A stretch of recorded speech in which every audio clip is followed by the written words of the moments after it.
What is ngZone in Angular?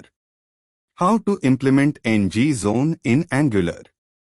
ngZone is a service provided by Angular that enables you to execute code inside or outside the Angular zone. The Angular zone is a fundamental concept in Angular's change detection system.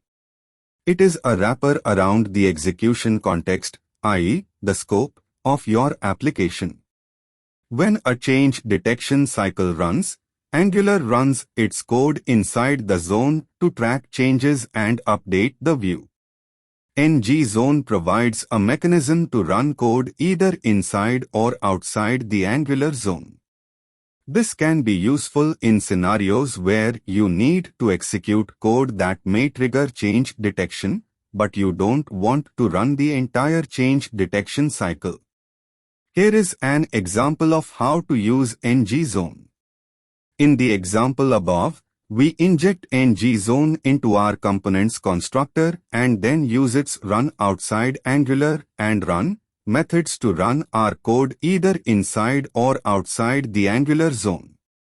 When we run the code outside the zone, any changes made to our components properties won't trigger change detection, which can improve performance. However, when we run the code inside the zone, any changes made to our components properties will trigger change detection, which is necessary to update the view. Thank you. Please like, share and subscribe.